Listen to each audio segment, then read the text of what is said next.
Welcome to the Outpost, a droids you're looking for a Star Wars story, where we're talking about the things we're doing while we're working from home, notably video games. Let's jump into it. No. Do we do that still? No.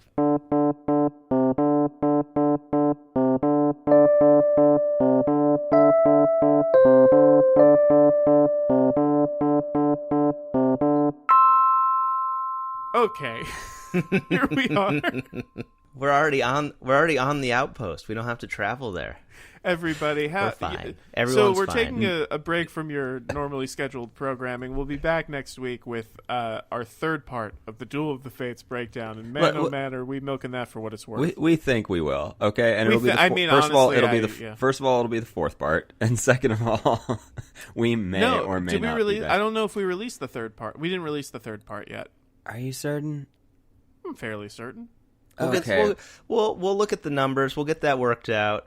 Sorry, maybe you listen. Time has become infinite. We know that the rumored third part of our script breakdown is in the can, so we'll have that. Yeah, we'll have that for you soon. We're recording these a little out of order. Anyway, we're in the midst of everything that's going on. This is very current, and our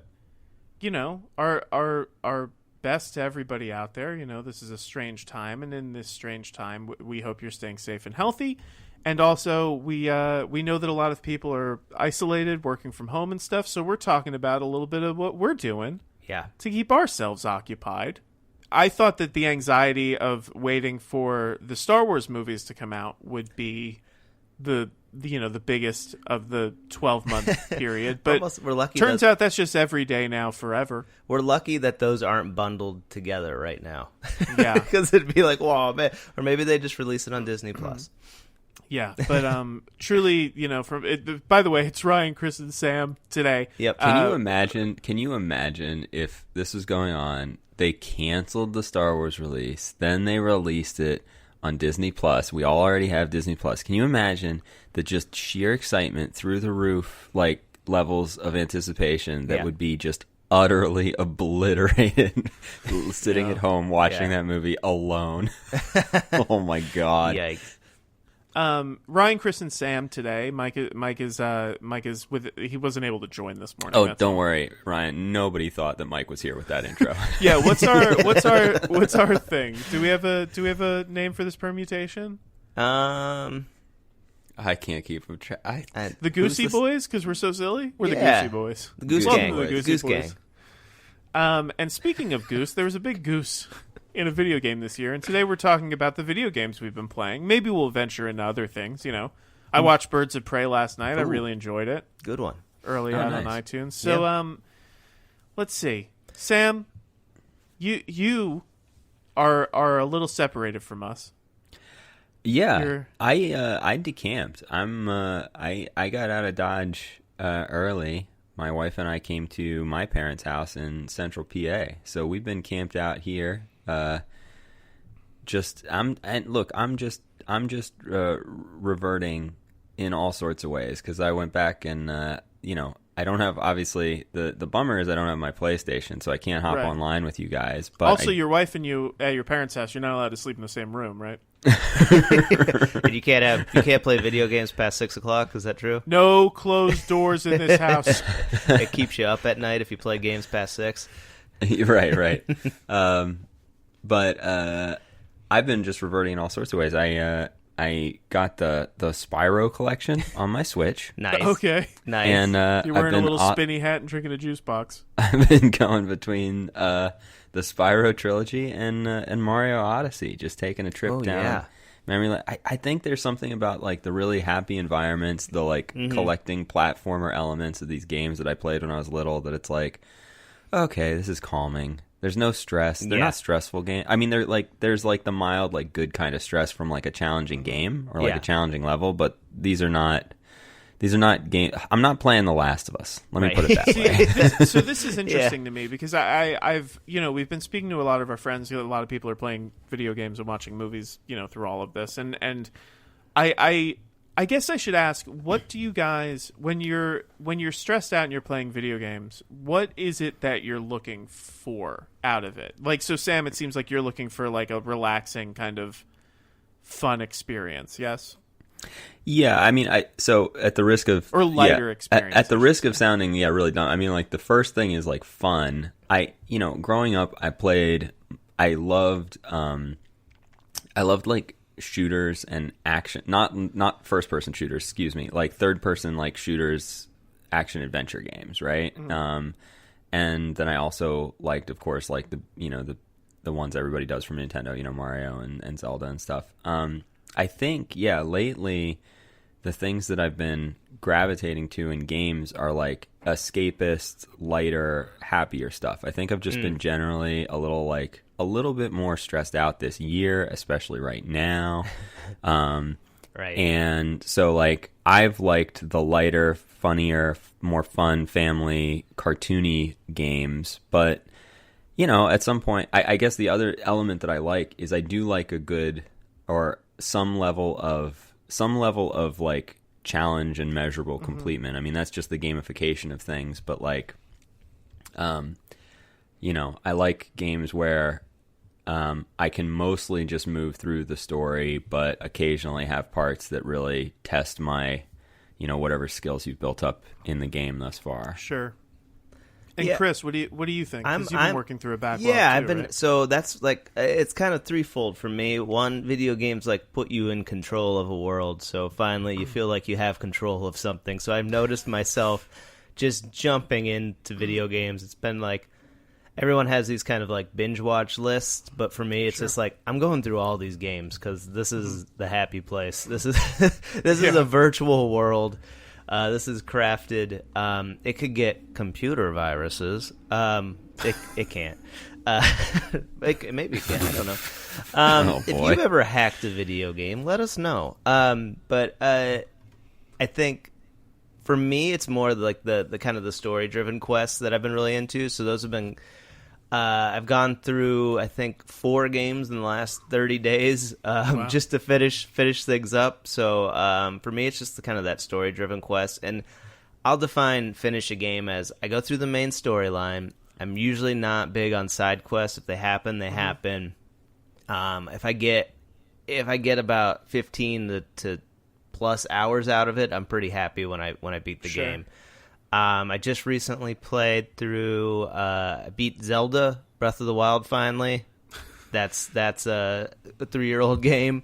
Needless to say, greatest game ever made. I would say it's pretty safe to call the greatest game ever made. I just played through Jedi Fallen Order. Thanks for your guides, Ryan. That was really good. Very, very helpful.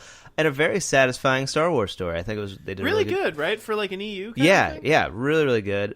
Just wrapped up Spider-Man, which is also a phenomenal story. A nice little ending there too. Very hard to do a lot of new stuff with Spider-Man. I think they found some avenues. And then now I'm going to be working through the God of War, the latest God of War series. So. Yeah. That Spider-Man game, I mean, geez Louise. Did they ever... First off, the traversal is the best I've ever played in a game. It's so much fun. It's literally just fun to move around. Yeah, it really is. You're given the option of fast travel or just web travel, and I'm always like, I'll take the web. It's okay. Also, living in New York is actually helpful to finding things. It really... It's one of the best... It's one of the best maps I've ever seen translated, and it's like they did this weird thing where it's like they didn't go...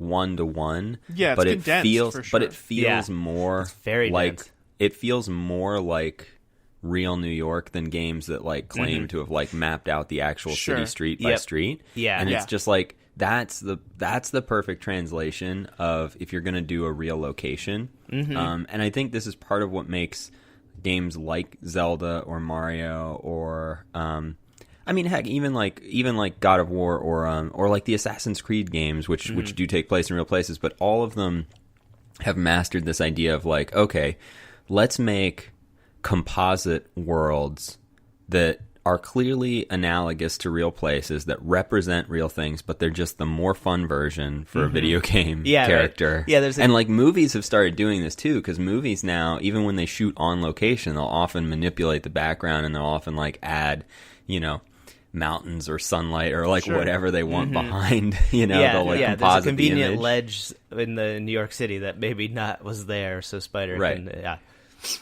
Yeah, I thought that game also is such a good Spider-Man story. Yeah. It really like plays into this idea of it creates like a realistic New York, but it's also Spider-Man's New York, and I felt like it was so cohesive to the world of like, these are the players in Spider-Man's world. They all kind of know each other. Yep. You know, there's also like this interesting like New York political element because like Wilson Fisk is like this political figure. Yeah, and it kind of starts in media res based on I mean, person. It's true. Like the it does the same thing that the Arkham games did so successfully. I thought, particularly like my favorite of those is Arkham City, the second game. But I think like though that's so successfully, like the best games again, they adapt. They like took the best elements of Batman and the best elements of Spider-Man. They took the core of the character, and then they didn't adapt one thing. They didn't adapt one comic line or one movie or anything. They were able to just like, what does a video game Spider-Man story look like? And they started there, and it's I mean, you named the two games you named, Chris, are like the two best games that I played. Yeah, that's like I'm almost happy I waited until now to like all right, I got my window. There's something so thrilling too. Like this is a small thing, but because like you said, Sam, they don't adapt like a specific storyline. They adapt kind of the world of it. It's like with the Arkham games and Spider-Man. It's like in Arkham, it's like, yeah, the Penguin and the Riddler like would know each other. They have very common interests. Yeah, like Wilson Fisk would know who Otto Octavius is. Like like that kind of thing. Even before he's Doc Ock. Well, it's and like he's a famous scientist in this world. They also get to do fun things like I thought what was interesting about the Arkham game was like, and the Spider-Man game, but like they get to select, okay, what are the best, villains from their respective rogues galleries, for a video game, for various boss battles, and they kind of make those selections and choose them. But then that may or may not map to what are traditionally the most popular sort of like characters in the world, and so they work them in different ways. Like I think with like the Arkham game so successfully, like the Riddler's like one of the most popular villains. Everybody like always wants a Batman v Riddler story, but also like they hate the Riddler challenges. But it like hate those Riddler challenges. What they did successfully was like they were like, it makes the most sense for the Riddler to be your sort of like fetch quest side story puzzle story, right? Because like that's actually what he is. Sure. And it makes sense for our big villains to be people like Bane and Killer Croc, because this is ultimately like kind of a combat game, or like, I don't know. It's just like an interesting way of like working around some of the limitations and playing to the strengths of games. Yeah. I think that I don't mean to Arkham make this about games Arkham. There's an analogy between that and Spidey. Sure. I think that the Arkham games actually kind of had a more difficult job with that because, Batman is a detective, so some of his villains, like the Riddler, are just like cerebral. Not that he's above, making a fight on a giant typewriter or something. But Spider-Man, luckily, all of his villains were built to be fought between skyscrapers. Yeah, exactly, and in like, the air. I think a fun part of this game too, especially with recent the recent environment, is that the game itself, coincidentally, is about a virus outbreak. Not to spoil too much, a virus outbreak in New York City. It came out 2 years ago. So New York City turns upside down basically. There's a world state change in the game, and what you're doing and what felt so good playing it was that I was Spider-Man and I was beating the pandemic. Like, I think if there's a game right now to play, that this is the game, because it was like, I was like, at the end of it, I was like, we're doing it. Like, we're beating this thing. Like, I was psyched, and then I tried to sling a web and fell down the stairs. There's also something so great about that game where I think the Arkham games do their best to do this, and they kind of yada yada it, because, by Arkham Knight, they're like, if you hit someone with your Batmobile, they get electrocuted and move out of the way, like that kind of thing. But this game really puts in the work. Like, if you pay attention, when you like kick someone off a building, like Spider-Man webs them to the side. Yeah. So that they don't fall. And like a lot of the game is about like saving and helping people. Yep. It's like, obviously you still like punch people in the face a lot, but it there's a lot of like, I can't find my friend, can you help me? Like, exactly, or like there's a fire or something. Yeah, exactly. Yeah. You're like, in that part, you're just doing research. which is like there's like things like that. So yeah, that definitely has been. I just kind of wrapped that up a few days ago, and I was kind of sad to see it over, but yeah, it is the kind of game. There's like this amazing. There's a part in that game where I was like, I can't believe I'm playing a game where I'm fighting the Hobgoblin and Electro in like on top of a power plant. Yeah, exactly. Yeah. It's madness. And there's that like huge fight on the raft where you're fighting like 5 different villains or something. Yep. I mean, the DLC of that game is also really good. It's worth, it's probably like $15 now. Maybe so I you shall get an extra revisit. 6 or so hours out of it. Yeah. It also looks like it looks amazing. It looks as good as any of the movies have ever looked. It's like playing like a full motion video. Like it's really, really good. Yeah. Yeah, I think that's our like. It's like playing an FMV. Yeah, that's like our. Just the fact that you said an FMV, that's like our old people. Like I feel like kids now would be like, "This is what video games look like," but we're like, "This whole thing looks like the cutscene from Final Fantasy VIII." Yeah, the cutscene. We're definitely of cutscene culture. It's like I love that. One of my favorite ones ever was like it was almost jarring in like Final Fantasy VII when you'd see the cutscene. Because the characters don't even look the same. They don't even look the same. It's like, who is that guy? Yeah, it's like in Final Fantasy VIII, like the proportions were at least the same. Yeah. In Final Fantasy VII, you're like, is that the one with the spikes in his head? Yeah, exactly. Like this guy doesn't look familiar at all. I bought Final Fantasy VII to play on my Switch too, and these guys are trying to convince me to play The Witcher instead, Witcher 3, because I haven't played either. But also, I realized, guys, did you know that in Mario Odyssey, the game has 999 moons that you can get? I did know that. That's insane. I mean, I didn't get them. I have like 200 right now, and I'm just like, there's no more. I can't find any more. It's impossible, and I'm not even a third of the way through the game. Man, did you get to New Donk City yet? I am up to. So I am. I'm up to the end. Like I'm up to the point where I can face Bowser. You have okay. And like I can, and I think that is what I think beating Bowser apparently like unlocks. Because I did look into it a little bit, and I was like, "There's no way," and it was like that unlocks like a new more moons set of get moons. distributed. Yeah. Mm-hmm. So that I was Bowser like, fight, man. Like I never thought like a Mario game would be emotional. Like it's not emotional where it's like Peach doesn't die, but like it's like there's just something like so uninhibitedly joyful about that game, like all the way through. That even the Bowser fight has like an element of that.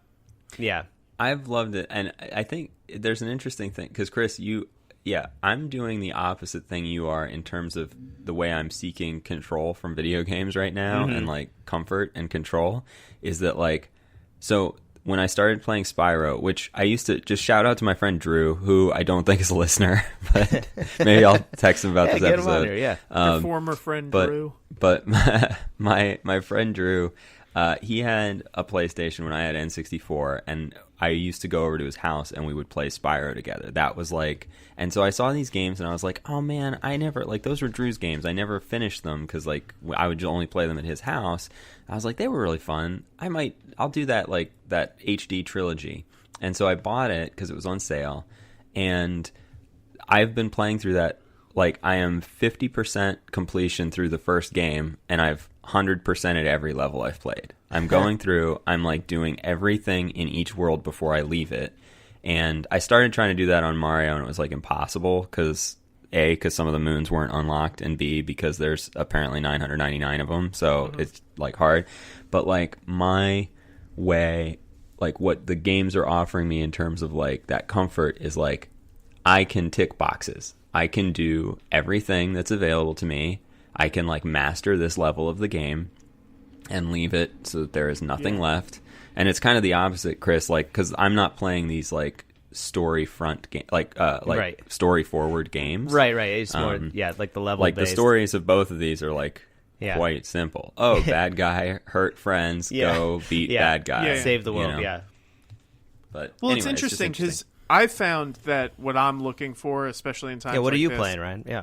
Well, what I'm looking for in times like this generally seems to be not, like, easygoing. I think I'm looking for, like, controlled stress. Okay. So, like, I'm a huge fan of the Dark Souls series and, like, all of those, Bloodborne and Sekiro.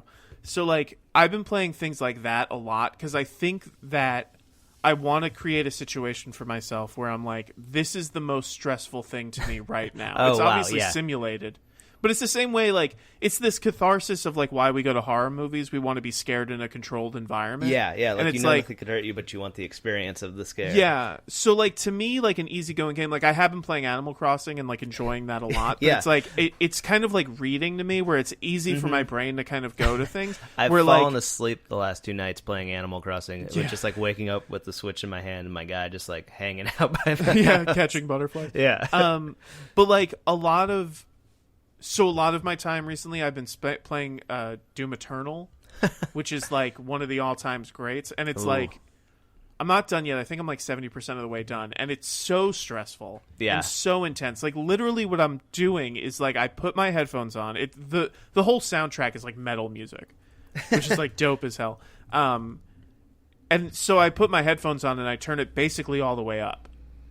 And, like, that's been really therapeutic for me. It's, like, this is a nightmare environment for me. Yeah. You're like Dwight in The Office before he goes into the sales call. Yeah, it's exactly like... But it's, like... And at the end of, like, levels, like, my hands are sweaty and my heart's beating fast, and it's, like, I feel like I got everything I could out of it. You get it all out when you're playing Doom Eternal. Yeah, so, like, I've been playing that. I've been playing Ori and the Will of the Wisps, which is a sequel to Ori and the Blind Forest. Sure. It's, like, this very... emotional but like cute platformer that's like a Metroidvania, but it's also hard as nails. Sure. Like, it's so difficult. I've been curious about those games, the Ori games. Ori and the Blind Forest is on Switch, so you should definitely play it. It's awesome. Okay, I do. So I have a mixed track record with Metroidvanias, because I loved. I can't remember which Castlevania I played, but then I loved, like, all the Metroids that they ported over to Game Boy Advance. Yeah. Like Fusion and Zero Year and stuff, which were, like, 2 of the best games I ever played. Sure. So it's like I like the type of game, but then I don't know, I might give Hollow Knight another shot, but I, like, found it impossibly difficult when I tried it. That game is really hard. To me, the difference is, for Ori, the difficulty comes from, like, platforming. Like, it's just like a lot of different mechanics. Where Hollow Knight, it was like the combat was really hard. I think that maybe I'll give Ori a shot. So boss fights in Ori most of the time are like, someone broke the dam and you have to, like, run from the water, and it's like, you have to jump over stumps and, like, sling from this. It's like that kind of thing where it goes on rails. Oh, you're talking my language now. But it also has this over really... Stump jumping. I love stump jumping. It has this really It's a good sweet... stump jumper. It's a really good stump jumper. It has this really sweet kind of... First off, the aesthetic is gorgeous, but it has this very sweet kind of, like, wordless protagonist who has this, like, forest family of mythical creatures. It's like... I don't know. It's very striking and singular, and I really been enjoying that. And then before that, I beat Sekiro, which was another Soulsborne kind of game that was very stressful. Mm-hmm. It's a hard thing for me to, like, recommend because it's so difficult, but it's also like all of their games, it's kind of like you play it and you're like, well, like, this is in the running for the greatest game ever created. Right, you feel such a sense of accomplishment, especially once you, like, kind of crack the code. Yeah, and those games took me a long time. I've talked to you about this, Chris. Like, I played Bloodborne, like, I would play it off and on for a year, and I never got to a save point. Like, every time I played it, I started again because I would just die, and I didn't understand. When you jump into games like that and you've never played one before, you don't really understand what the game is. Right. And, like, they're purposefully obtuse. Like, they don't tell you how to play it, really. But it's, like, just the mechanics of it I didn't understand. Like, I die and I have this thing I have to, like, everything I collected is still there. I have to go get it or else I lose it. Like, there's just things that I didn't understand. Sekiro, by like, leaps and bounds, has the best combat I've ever played in a video game. To make a nerdy analogy, it's like when you play, like, one of those complicated board games, and, like, you play it a couple times, and you're like, all right, well, I understand how to play. And then, like, once you figure out a strategy in it, the game, you're like, oh, I understand why this game's so much fun. Yeah, like, you understand what the game is and like what you're trying to get from it. It really does require a little bit of a paradigm shift, though, because it's like those, and this is like a unanimous feeling with a lot of people with these games, is that there is a moment that it clicks. Mm-hmm.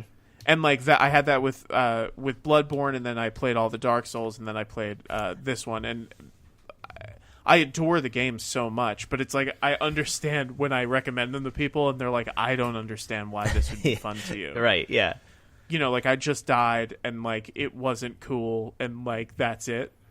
You know, and I think that a lot of the time has to do with what you're looking for. You know, it's like if you're looking for kind of like a power fantasy in a game, these are not the ones for it, because it's like it's the opposite of that. You feel tiny and everything is like inconceivable to beat. I can't. There was a game like, so whenever I first saw like Sekiro advertised, I immediately was like, oh, I want this. This looks awesome. And then when I realized it was in that vein of game, it was like the Soulsborne type games. I kind of was like, oh, this probably isn't for me. It'll probably be too difficult for me to like get into. But I can't remember what it was. It was like, it might have been one of the Tenchu games, or like it was Neo, probably. Oh, Tenchu Stealth Assassin. That's what I was saying. What did you just say? Oh, are you talking about a game that came out around the same time, or was there? No, I'm talking about a game that I played, as a kid because I thought it looked so cool. But it was similarly like, it was basically one-hit kills, and it was like there were very few enemies, but it was like a game where you were supposed to be both like stealthy, and it required like excellent timing and real skill, and it was like, some of those old games were just that way by default, because they needed to justify their price tag. Yeah, so like you'll play this for 100 hours. It's because it's so hard. Yeah, exactly. Yeah, or sometimes like the limitation of the system is like, well, we can only have 2 characters on screen at a time, so we're going to make one of them impossible to kill. Exactly. There is something strangely satisfying, and maybe this is because I don't have like any real skills in life, but it's not true. Like there's something satisfying in Sekiro specifically, because in the Dark Souls games you can there's a mechanic where if you go online, you can summon people to help you beat like a boss fight, and that's a huge part of those games. Mm-hmm. But Sekiro doesn't have that. So you know, there was a boss, I must have fought it, I mean, conservatively 35 times. You know, like probably more. And there's a thing though when you beat it that you're like, this is because my skill increased. It's like I wasn't able to do this and now I can. And it's like there's no element of like, oh, this was like a lucky run. There's like no version of that, because the boss fights, literally some of them last about 20 minutes. So it's like know. Yeah, you need to know, and it's like this slow learning curve, and then by the end you're like, well, I did that because like I got better at this. Yeah, and there is something that's like the magic sauce of those games, which is like, oh, like I'm actually, there's a skill level to this that I'm doing. Yeah, Well, where a lot of games also, Ryan, and when you're talking about like the power fantasy games where it's like, rather than necessarily leveling up your skill, you're like kind of leveling up your player or equipment. Yeah. There's oh man, this is so embarrassing. I can't look at it. There's a term for it, and it's like a curve. It's like the something curve that like good games have a certain curve to like bell curve to like how quickly and how much your player like levels up and progresses throughout the game, to like maximize the enjoyment and maximize like the desire of players, the gamification to like keep playing. Well, what I recently read was like the Red Dead Redemption 2 was actually an example of like a game that peaked too early. Interesting. Like that game was a game that let you, if you started getting intensely into it, you could get the best guns and the equipment, and you could start hunting and doing all the things too early in the game. And so there was like this huge drop off in, you know, chapters 3 or 4 or whatever, because it was just like, oh, there was nothing better that you could get down the road. Like, this is the peak of what you're going to be able to do as this character. Yeah. And those games are decidedly like not what you're describing. Like, you don't over time get more skill. Well, I think you just what's interesting about the Sekiro games, or the Sekiro games specifically, because Dark Souls has an element where you can grind. You know, like if you go back and you fight the same like enemies over and over again, you put the time in, you can power up to the point that like you get to a boss and you can kind of hand their ass to them. Where Sekiro, I think they like specifically wanted to undo that, because the way that you advance by getting more health and attack power is only from beating bosses. So there's like no element of like, I'll come back to this. Yeah. It's literally like, if you can't beat it now, like you better learn to beat it. And it's kind of, there's some games where like, cool. Mario, for example, like each level basically teaches you a skill for the next level. And so I was talking to a friend about this, especially with like the new Jedi Fallen Order has an element of this. If you play it on the hard modes, it has some of that kind of parry defense mechanism that Dark Souls type games have. Yeah. Whereas those types of games, they teach you through your character dying over and over again. Yeah. So it's like there's no level skill that you're learning level to level. So you're not being ramped up. Like you almost have to fail. So it's just like a completely different approach.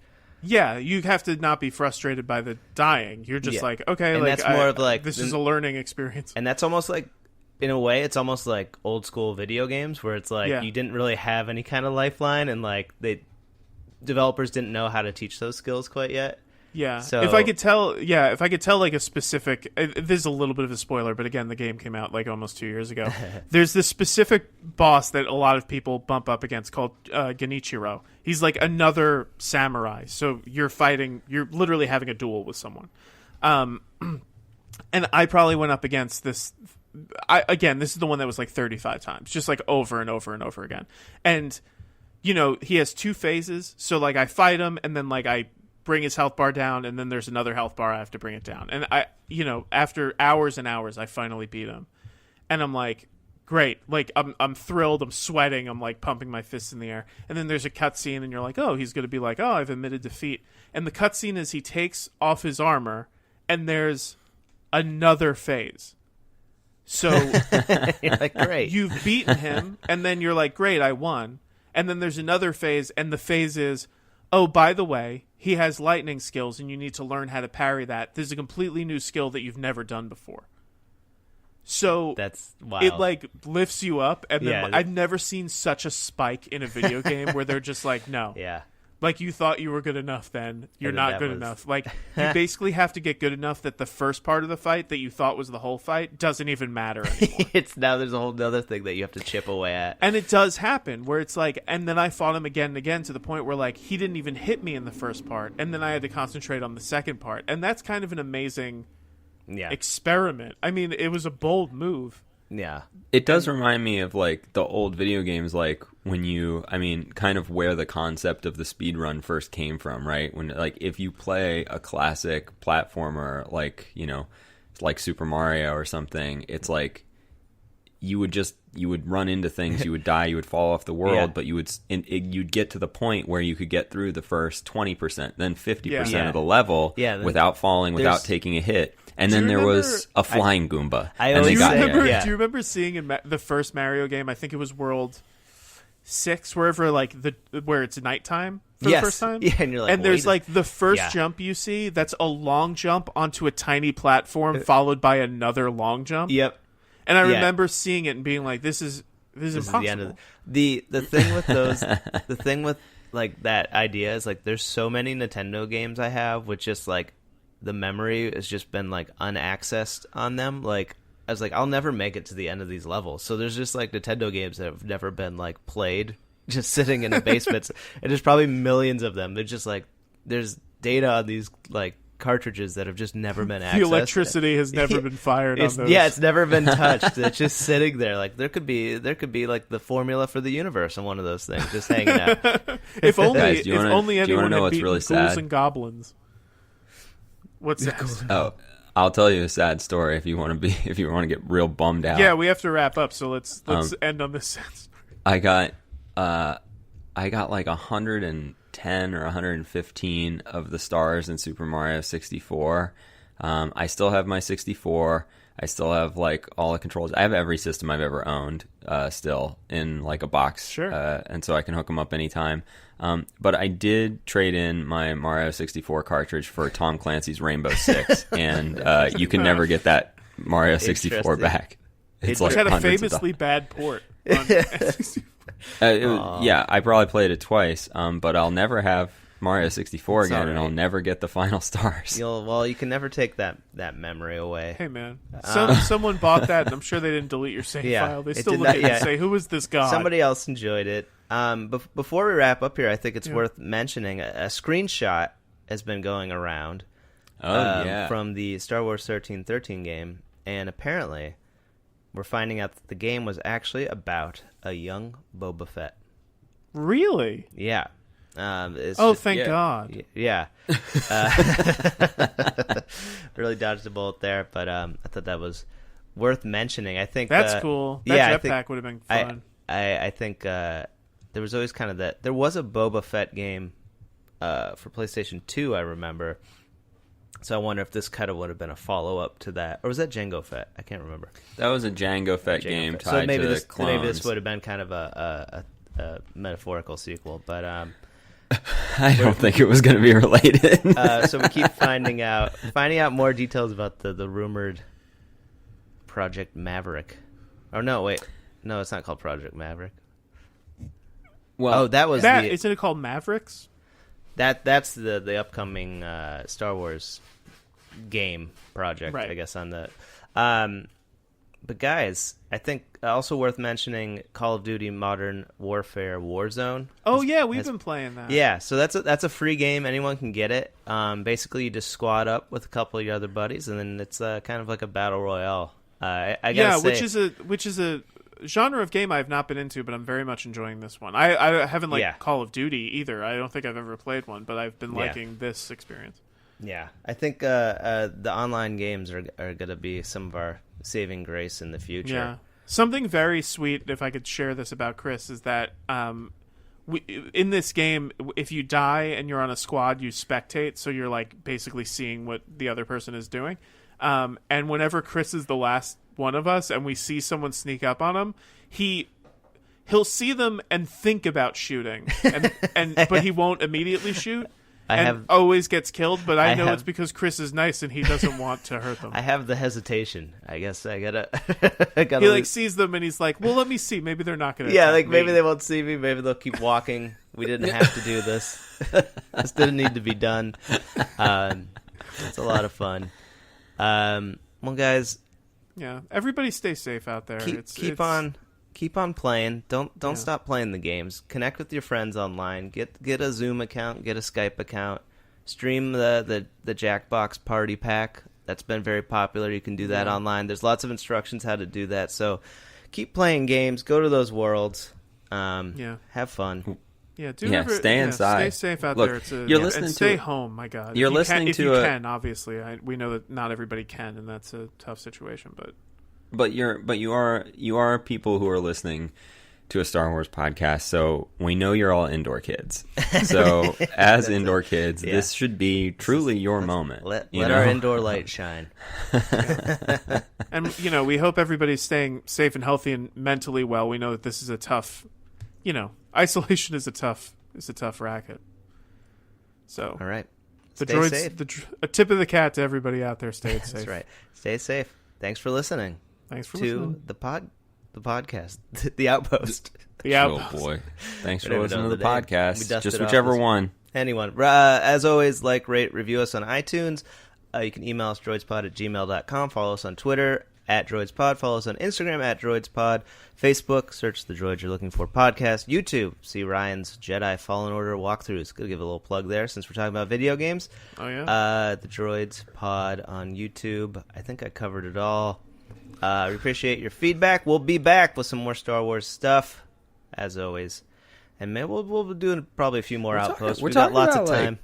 Talking about commentaries, maybe. Yeah. I'm liking this idea. Yeah. I'm saying it on air so that it might come to fruition. It's in the Internet. I don't know. Future aliens will be listening to this. Great. Between now and next month, I need to watch another episode of Westworld. So if you can fit it around that, we're all good.